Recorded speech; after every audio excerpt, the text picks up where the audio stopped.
I was mistaken for an employee at a restaurant and a woman went off on me, until the hostess had her kicked out. A couple of days ago, I went to one of my favorite Mexican restaurants to pick up a takeout order. When I got there, the hostess told me that it might take an extra few minutes because they'd been bombarded with orders. That wasn't an issue, so I just waited. While I was waiting for the hostess to come back with my food from the kitchen, I noticed some people I knew sitting at a table eating. They waved me over, so I went to say hi and talk to them in Spanish while I waited. We're all Latinos, so it was a comfortable, friendly chat.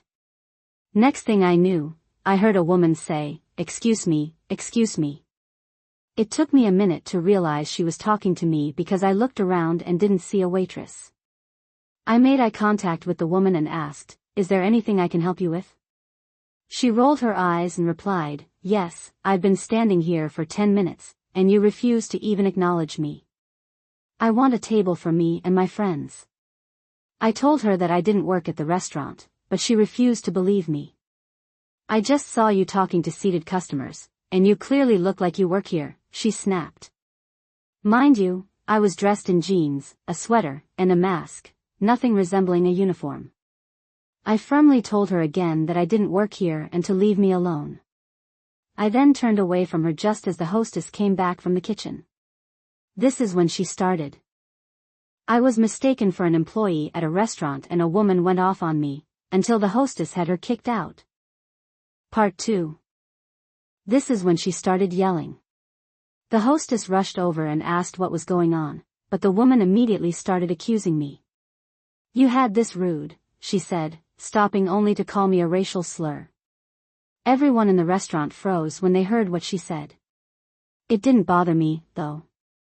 I knew it was coming from a random woman who was just being unreasonable and rude. The hostess, without missing a beat, turned to the woman and told her, "She doesn't work here, and calling her a slur is disgusting. Get out, and never come back." The woman was taken aback, stuttering for a few moments, before storming out, muttering things under her breath. I couldn't help but feel a little satisfaction watching her leave. The situation was so absurd, and I was grateful the hostess handled it so well. After the woman left, I paid for my food, and as I did, the owner came over to apologize. I reassured her it was all good. Honestly, it was way more embarrassing for the woman who had yelled at me. Her face completely drained of color when the owner informed her that I was just a customer and that she needed to leave. The owner then told her to get out, which was honestly the best part of the whole ordeal.